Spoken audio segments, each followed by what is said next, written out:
Hello dear students, hope all of you are fine. सबने इंशाल्लाह paper ठीक ही किया होगा। आज का जो नीट पेपर था उसमें जो ऑर्गेनिक केमिस्ट्री का पोर्शन था, कन्वर्जन रिएक्शंस पूछे गए थे, डायरेक्टली एनसीईआरटी के रिएक्शंस उठाए गए थे। वो तो ऑर्गेनिक में, फिजिकल में भी ज्यादा टफ नहीं था, सिंपल कैलकुलेशन थी, कैलकुलेशन बेस्ड था लेकिन बहुत ही सिंपल कैलकुलेशन थी।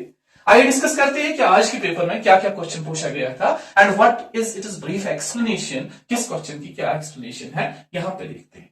तो पहला क्वेश्चन था match list A with list B. List A में कुछ कन्वर्जन दिए गए थे और लिस्ट बी में उनके स्पेसिफिक रिएजेंट्स दिए गए थे, यानी कौन सा सेट ऑफ रिएजेंट्स इस कन्वर्जन को करेगा। तो पहला जो था that is cumene to phenol, conversion of cumene to phenol. NCERT की रिएक्शन है, क्यूमीन को ऑक्सीडेशन कहते हैं, क्यूमीन हाइड्रोपेरोक्साइड बनता है, फ्री रेडिकल सब्स्टिट्यूशन है, और उस क्यूमीन हाइड्रोपेरोक्साइड को जब एसिडिफिकेशन करते हैं H2O एंड H+ डालते हैं तो it gets converted to phenol, और इसका बाय प्रोडक्ट जो है दैट इज एसीटोन। वो देखते हैं कैसे, जरा बेटा यहां पे स्ट्रक्चर देखो। Structure of cumene is like this, isopropyl benzene कहते हैं इसको। आइसोप्रोपाइल बेंजीन को एरेटेड ऑक्सीडेशन किया, ऑक्सीजन ऑफ एयर के साथ रिएक्ट किया, तो ये जो OO है ये C और H के बीच में आ जाएगा, it will get trapped between C and H, C और H के बीच में ट्रैप हो जाएगा बाय फ्री रेडिकल फॉर्मेशन, और यहां से CH3 है, यहां से CH3। इसको बोलते हैं क्यूमीन हाइड्रोपेरोक्साइड। हाइड्रोपेरोक्साइड, इस क्यूमीन हाइड्रोपेरोक्साइड को अगर हम एसिडिफिकेशन करेंगे, H+ और वाटर डालेंगे, डाइल्यूट एसिड डालेंगे, तो एसीटोन अलग और फिनॉल अलग निकलता है, यानी यहां से बनता है डायरेक्टली OH फिनॉल, और वो जो बाय प्रोडक्ट है इसका वो है acetone. This is the method of formation of phenol and this conversion is done by O2 and H2O2 in presence of H+. दूसरा कन्वर्जन इसमें दिखाया गया है CH3COH with C2H, CH3CH2OH, ये CH3CH2OH है, यानी एक एसिड को, कार्बोक्सिलिक एसिड को अल्कोहल बनाएगा।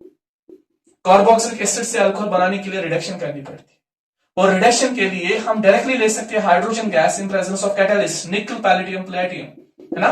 तो hydrogen gas in presence of catalyst, ये वाला ऑप्शन इसलिए करेक्ट है। उसके बाद दिया गया है अल्कोहल का कन्वर्जन, प्रोपेन 1 ऑल का कन्वर्जन प्रोपेन 2 ऑल में। लेकिन जब मैं रिएजेंट्स को देखता हूं तो मुझे लग रहा है कि पहले इसकी होनी चाहिए एलिमिनेशन, एंड एलिमिनेशन से अल्कीन बनेगा, अल्कीन का फिर एसिड कैटालाइजर हाइड्रेशन होगा। वो कुछ इस तरह से है। पहले मैं लूंगा जो अल्कोहल है propane 1 all, this is propane 1 all. इसको जब डालेंगे एक डिहाइड्रेटिंग एजेंट H2SO4 और हीट करेंगे तो अल्फा कार्बन से OH और बीटा कार्बन से H निकले, तो अल्फा कार्बन से OH, बीटा कार्बन से H, अल्फा बीटा एलिमिनेशन हो गया, तो there is the formation of alkene, unsaturated hydrocarbon. अब ये जो अल्कीन है CH3 CH double bond CH2 unsymmetrical alkene, इसको अगर एसिड कैटालाइजर हाइड्रेशन करेंगे, H+ वाटर डालेंगे, तो acid catalyser hydration follows Markovnikov rule, यानी हाइड्रोजन आ जाएगा वहां जहां हाइड्रोजन ज्यादा है और OH आएगा वहां जहां हाइड्रोजन कम है। This is called as Markovnikov rule. तो इससे बनेगा प्रोपेन 2।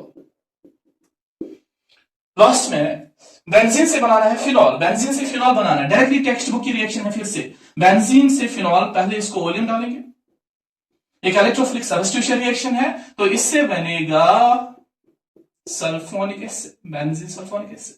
फिर बेस के साथ रिएक्शन है, NaOH के साथ रिएक्शन है, एसिड बेस रिएक्शन, इससे और इसको एसिडिफिकेशन करते हैं तो एसिडिफिकेशन पे फिनॉल अलग निकलता है और इसका बाय प्रोडक्ट कुछ Ne2SO3 इस तरह से बाहर निकलेगा। This is the conversion of phenol. तो अगर आप देखेंगे कौन किसके साथ मैच हुआ, देखो करेक्ट मैच क्या है। 1 का मैच है B, 2 का मैच है C, 3 का मैच है D, एंड 4th का मैच है 1। This is how we can do this question. Okay, so next question is from organic, वो कुछ इस तरह से है C2H6, इसको क्लोरिनेशन किया है Cl2 in presence of H new, तो फिर बना है X को अमोनिया के साथ रिएक्ट किया है तो प्रोडक्ट इज Y को रिएक्ट किया गया है NaNO2 HCl followed by hydrolysis. तो हमें बोलना है X, Y और Z में Z क्या है, what is the final product, what is Z। तो अगर पहले ये रिएक्शन देखेंगे, एक अल्कीन है और अल्कीन को हैलोजिनेशन किया है Cl2 के साथ, in presence of sunlight, तो this is free radical substitution reaction. ये free radical substitution reaction है जिसमें क्या बनेगा, X will be C2H5Cl.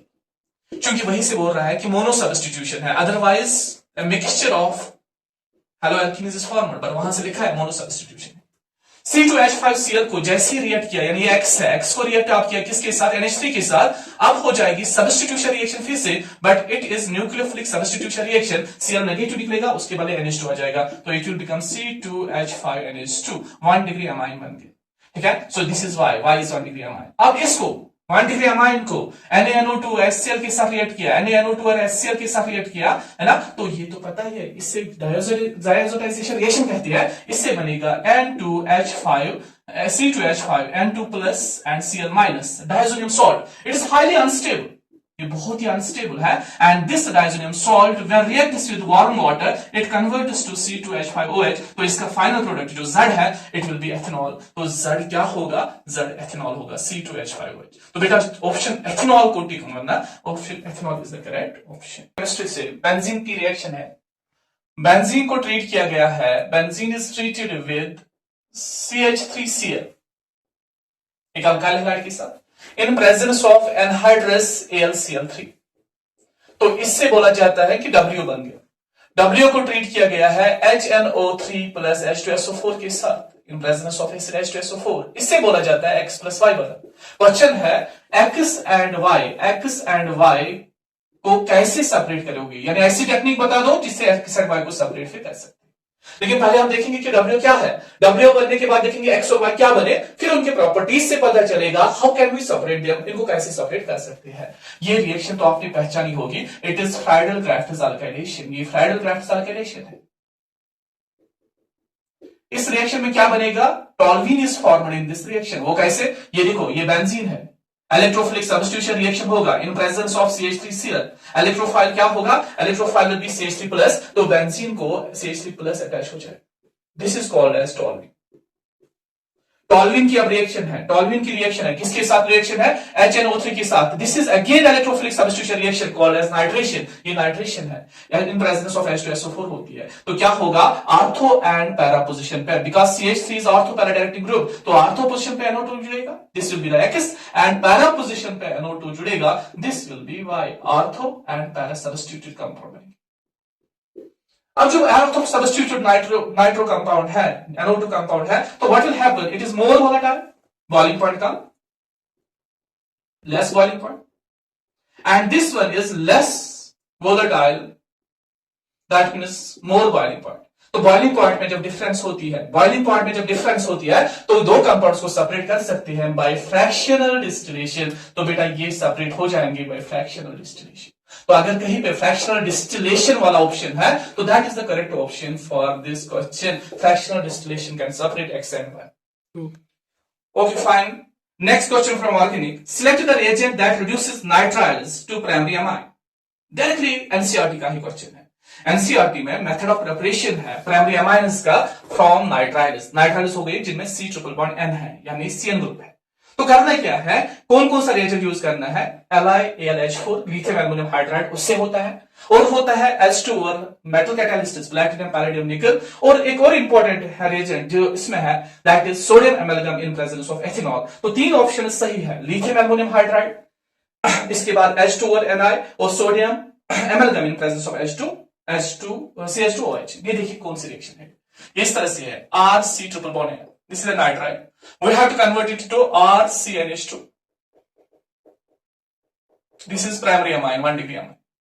तो टेक्स्ट बुक देखना एक बार खोल के देखो, लिथियम एल्युमिनियम हाइड्राइड की जिक्र की गई है वहां पे, this is the reagent which can do this reduction, और उसके बाद लिखा गया है कि this can be reduced in presence of H2 और निकल प्लैटिनम पैलेडियम Pg, और ये लिखा गया है this reaction can be bring about by using, क्या यूज कर सकते हैं इसमें, sodium एमालगम NaHT in presence of ethanol, Mendes reaction इसको बोलते हैं, इन प्रेजेंस ऑफ एथेनॉल। तो इसका ऑप्शन आएगा लिथियम एल्युमिनियम हाइड्राइड H2 और Pt and sodium amalgam in C2H5OH। Okay भाई, तो एक और रिएक्शन है अगेन फ्रॉम बेंजीन, बेंजीन को क्लोरीनेशन किया गया है अंडर डिफरेंट कंडीशंस, हमें बोलना है number of chlorine atoms which are present in the product. क्या किया गया है, ये देखिए बेंजीन, इसको 6Cl2 जोड़ा है in presence of anhydrous ClCl3, donor condition है। तो इससे जो प्रोडक्ट बनेगा बेटा, ये अंदर के बॉन्ड्स वैसे ही रहेंगे, all the 6 positions will be occupied by chlorine. तो मतलब प्रोडक्ट में 6 क्लोरीन एटम्स होंगे। और दूसरा है इसके साथ बेंजीन, उसके साथ 3 टाइम्स Cl2। तो ये है in presence of UV radiation, in presence of HNO sunlight. तो होगा क्या, यहां पे भी क्लोरिनेशन हो जाएगा, लेकिन यहां पे एडिशन रिएक्शन है, हर कार्बन पे क्लोरीन आएगा, 6 chlorine atoms are present in the product. तो ये एडिशन नहीं है, ये सब्स्टिट्यूशन है, but this one is addition. But दोनों में 6 chlorine atoms and 6 chlorine atoms are in their product. अगर ये प्रोडक्ट X था, ये प्रोडक्ट Y है, X और Y में कितने क्लोरीन एटम्स, 6 टू ईच, दोनों में 6 क्लोरीन एटम्स। स्टूडेंट्स, ऑर्गेनिक में 2 सिंपल क्वेश्चंस आए थे, one was about nomenclature and the other was about isomerism. Nomenclature में कुछ इस तरह की सीरीज दी गई थी, नॉमेनक्लेचर बोलना था, इसका नाम बोलना था कि नाम क्या आएगा, आईपीएसी नेम क्या होगा इस कंपाउंड का। तो क्वेश्चन कुछ इस तरह से था, 7 कार्बन एटम्स वाली ने चेन सी सी सी सी सी सी सी 1 2 3 4 5 6 7, यहां पे थर्ड कार्बन पे अगेन था सी और सी, यहां पे फिर फिफ्थ कार्बन पे सी। तो हम जानते हैं सबसे पहले हमें क्या करना होता है, we have to select the parent carbon chain which must have functional group, which must have multiple bond and it should have longer number of carbon atoms, it should have maximum number of carbon atoms। जब मैं वो parent chain select करता हूं तो वो ये वाली है 7 कार्बन की, 1 2 3 4 5 6 7। फिर अगर हम नंबरिंग करेंगे तो numbering should be done from that substituent, यानी लोवेस्ट सम ऑफ लोकेंट होना चाहिए, लोवेस्ट लोकेंट्स मिलनी चाहिए, उस एंड से नंबरिंग करना है जहां से लोवेस्ट नंबर सबस्टिट्यूएंट को मिलेगा। यहां से करेंगे तो 1 2 3 3 पे इथाइल आया, फिर 4 5 5 पे मिथाइल आया। लेकिन अगर हम यहां से नंबरिंग करेंगे 1 2 3 अगेन 3 पे आएगा, लेकिन मिथाइल 5 पे इथाइल आएगा। तो for that reason we have to choose the alphabetical order. तो 3 पे आएगा ethyl, we will choose it first, then 5 पे methyl and it is heptane. So its IUPAC name is 3 ethyl 5 methyl heptane. तो ये question इसीलिए दिया गया था क्योंकि लोकेंट सेम थे, position of ethyl and methyl same था फ्रॉम बोथ एंड्स, है ना। हमें बस ये देखना था which one we will prefer the alphabetical order, हमें अल्फाबेटिकल ऑर्डर को प्रेफर करें। Next question is from isomerism. तो मेटामर के बारे में क्वेश्चन आया था कि which among the following is a metamer. तो आप जानते हैं मेटामर होने के लिए, मेटामेरिज्म शो करने के लिए पॉलीवैलेंट फंक्शनल ग्रुप होना चाहिए। तो इसका जो पहला ही ऑप्शन था that was like this, CH3 CH2 CH2 OCH3 यानी ईथर, और इसका जो मेटामर बना था इसके साथ that was CH3 CH2 O CH2 CH3। This is the for sure metamer because in these two compounds oxygen is polyvalent functional group, it has 2 different alkyl groups in both the compounds, और वो वाले compounds जो differ करेंगे on the type of alkyl group present with them, they are called as metamers। तो this is the first option which were metamers। Other option जो थे उनमें या तो फंक्शनल ग्रुप डिफरेंट था तो वो मेटामर नहीं थे, या तो पॉलीवैलेंट फंक्शनल ग्रुप नहीं था तो इसलिए वो मेटामर नहीं थे। तो जिस ऑप्शन में पॉलीवैलेंट फंक्शनल ग्रुप है और जहां पे पॉलीवैलेंट फंक्शनल ग्रुप को अल्काइल ग्रुप्स डिफरेंट होंगे ऑन ईदर साइड, तब उनको बोला जाएगा these are the metamers. Okay, तो बेटा यहां मैं देख रहा हूं ऑर्गेनिक की एक और रिएक्शन आई थी, बहुत ही इंटरेस्टिंग क्वेश्चन है ये, दो it is also easy but interesting question है। The following two reactions give the same foul smelling product Z। तो फाउल स्मेल से ही आपको पता चला होगा कि आइसोसाइनाइड बन रहे हैं, क्योंकि ऑर्गेनिक केमिस्ट्री में आपने कार्बोलामाइन टेस्ट सुना होगा, आइसोसाइनाइड टेस्ट भी बोलते हैं, जहां पे आइसोसाइनाइड बनता है। C2H5Cl को X डाला तो Z बना, और एमाइड की रिएक्शन पहले हॉफमैन डिग्रेडेशन रिएक्शन किया है, Y बना है, Y को फिर CHCl3 और इथेनॉलिक KOH डाला है तो Z बना है। हमें बोलना है XOZ क्या है। I will write the question, आप अंडरस्टैंड कर पाओगे कि क्वेश्चन क्या था। तो लेट अस सी कि ये क्वेश्चन क्या था। देखिए बेटा क्वेश्चन क्या था, रिएक्शन पहले थी C2H5Cl, इसको X डाला तो यहां से Z बना। दूसरा था C2H5 C double bond ONH2, एक एमाइड दिया गया है, इसको Br2 और NaOH से ट्रीट किया, Y बना। Y को ट्रीट किया क्लोरोफॉर्म के साथ in presence of base KOH और डेल्टा, जो राइमन टाइमर रिएक्शन में भी होता है, तो इससे Z बना। You have to see Z क्या है, यहां भी वही Z है, यहां भी वही Z है। What is Z? तो अगर आप देखोगे ये बोल रहा है कि फॉरवर्ड स्वेलिंग सब्सटेंस बढ़ रहा है, तो दैट मीन्स ये जो है इसमें NC मिला होगा, यानी ये Z होगा C2H5NC। और हाँ, यहां पे X के बारे में पूछा गया, ये सब्स्टिट्यूशन जहां पे NC से सब्स्टिट्यूट हो जाएगा Cl, जहां NC नेगेटिव से Cl सब्स्टिट्यूट हो जाएगा। As you know Cl negative is an ambidentate nucleophile. तो अगर KCN डाला होता तो ये बनता साइनाइड, अगर AgCN डालेंगे तो इससे बनता है आइसोसाइनाइड। बहुत ही इंपॉर्टेंट रिएक्शन है ऑर्गेनिक केमिस्ट्री में, क्योंकि AgCN में प्रिडोमिनेटली कोवेलेंट कैरेक्टर होता है और KCN में प्रिडोमिनेटली आयनिक कैरेक्टर होता है। तो गर्ज ये है कि C2H5Cl को अगर AgCN डालेंगे तो जो ये एम्बिडेंटेट न्यूक्लियोफाइल है CN, ये N से बॉन्ड करेगा। तो here the product formed is C2H5NC which is foul smelling compound. Now here एक एमाइड दिया गया है C2H5C double bond ONH2। Amide को Br2 डाला इन प्रेजेंस ऑफ NaOH, डिग्रेडेशन हो जाएगी, यानी इससे क्या होगा, ये C डबल बॉन्ड O ये हटाना पड़ेगा, ये बनेगा C2H5NH2 primary amide. Hofmann degradation reaction, carbon number कम है यहां प्रोडक्ट में एज कंपेयर टू रिएक्टेंट। अब देखिए ये जो C2H5NH2 है, C2H5NH2 इसको क्लोरोफॉर्म के साथ रिएक्ट किया इन presence of KOH and heat. ये तो कार्बोलामाइन टेस्ट है, तो इससे बनता है C2H5NC। तो आपको X भी मिला और Z भी मिला। X is AgCN and Z is C2H5NC। तो यहां मैं देख रहा हूं मीथेन की रिएक्शन है। Methane reacts with steam eight 1273 kelvin temperature in the presence of निकल कैटालिस्ट। डायरेक्ट NCERT की रिएक्शन है। अगर मीथेन को हमने वाटर के साथ, बिकॉज स्टीम है तो वाटर है in the presence of in the gas phase, है ना, तो क्या बनता है, इससे बनता है CO और इससे बनता है H2। तो ये होगा product formed. So the products formed are CO and H2। First option is the correct option of this question. Okay,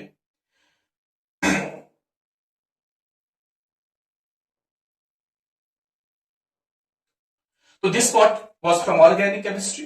Now we are going for physical and inorganic as well. तो मैं आप physical के कुछ questions उठा रहा हूं। Physical के बहुत ही इजी क्वेश्चंस थे, बहुत सिंपल क्वेश्चंस दिए गए थे, कैलकुलेशन भी ज्यादा नहीं थी।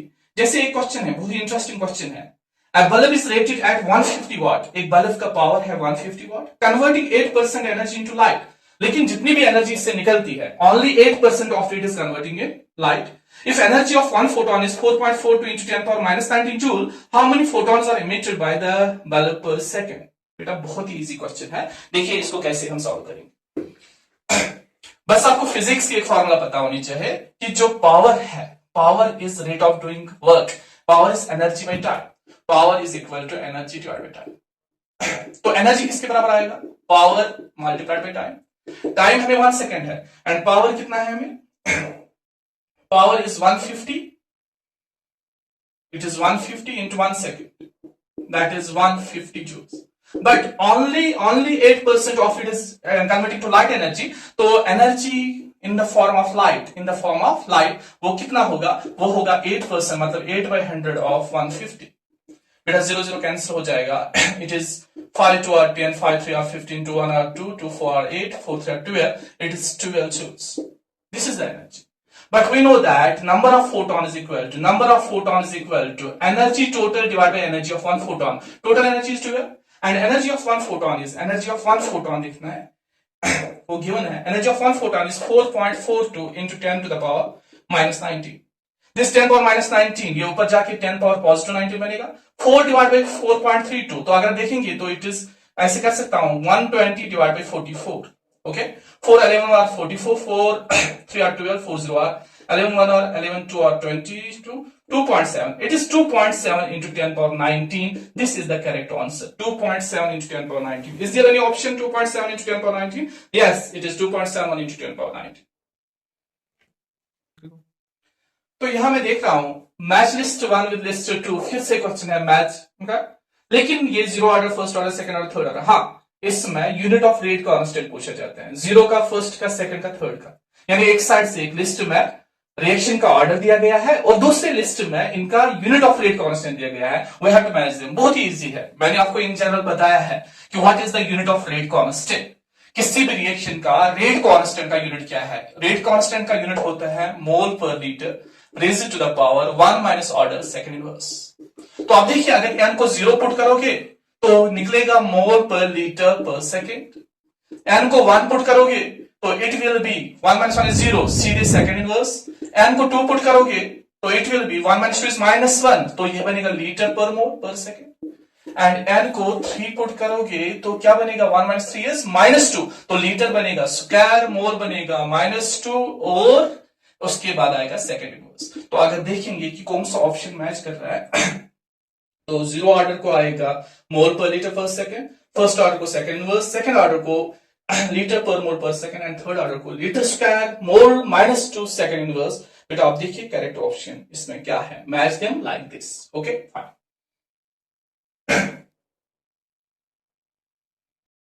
तो मैं यहां पे फिजिकल केमिस्ट्री का एक और क्वेश्चन देख रहा हूं, मोल कंसेप्ट से क्वेश्चन है बेटा।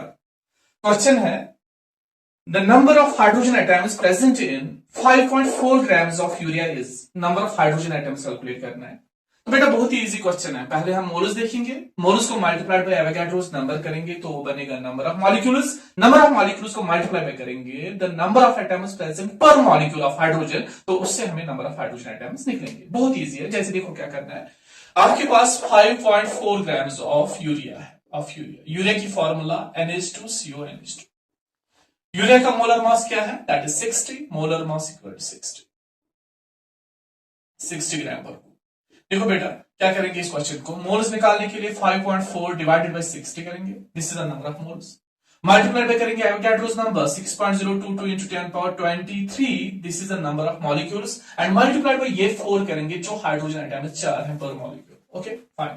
अब देखिए 6 1 6, 6 10 60, तो ये बना 5.4 divide by 10 into 4, 4 4 are 16, 4 5 are 20, 121, 21.6 divide by 10 into 10 power 23 divided by 10 करने से 2.16 into 10 power 22, this is the into 10 power 23 is the correct answer बेटा। 2.16 into 10 power 23, this will be the correct answer and this is option 1 is the correct answer। Another question from electrochemistry, Faraday's law से है कि कितना product बनेगा if 1.5 ampere current is possible through electrolytic solution of copper sulphate for time of 10 minutes. बहुत ही easy question है। 10 minutes के time के लिए कितना प्रोडक्ट फॉर्मेशन हो जाएगा, कॉपर कितना बनेगा? अब देखिए बेटा as we know W is equal to किसके बराबर होता है? It is equal to Z into I into T, तो that will become equal to E divide by 96500, Z का वैल्यू होता है E by 96500, multiply by current is 1.5 ampere and time is 10 minutes means 10 into 60, तो ये क्या बनेगा? 0 0 cancel हो जाएगा, 0 0 कैंसिल हो जाएगा, this is E multiplied by 1.5 into 6 is 9 divide by 965। E equivalent weight of copper that is equal to 63 divided by 2 multiplied by 9 divided by 965, तो बेटा क्या बनेगा? 9 1 are 9, 9 1 are 9, 9 0 are 0, 9 7 are 63, 2 1 are 2, 2 3 are 6, 2 1 are 2, 2 5 are 10, it is 31.5 divided by 107। अगर divide by 100 होता तो ये 0.31 बनता, as it is divide by 107 तो 0.31 से थोड़ा छोटा, द ऑप्शन इज 0.29, 0.31 से थोड़ा छोटा, बिकॉज अगर डिवाइडेड बाय 100 होता तो 31.5 डिवाइड बाय 100 बनता 0.31, लेकिन ये डिवाइड बाय 107 है, 100 से बड़ा नंबर से डिवाइड है तो आंसर थोड़ा छोटा हो जाएगा। I use the method of approximation here, तो बेटा आंसर है 0.29 grams, this will be the amount of product form. ये भी फिजिकल केमिस्ट्री का क्वेश्चन था। अब थर्मोडायनेमिक्स से एक इजी क्वेश्चन था, वर्क डन का क्वेश्चन आया था थर्मोडायनेमिक्स से। फर्स्ट लॉ पे what is the amount of internal energy कितनी है? So I am not able to get it here. हाँ ये है, तो at a certain temperature during a process 500 joules of energy is absorbed by the system and work of 200 joule is done by the system. The change in internal energy is, आप बेटा जानते हो change in internal energy कैसे निकलती है? Delta U is equal to change in internal energy is equal to Q plus W. How much is the heat during a process? 500 joule is absorbed by the system. Heat is absorbed तो positive, कितना absorb कर रहा है? 500 joule, so 500 joule positive है.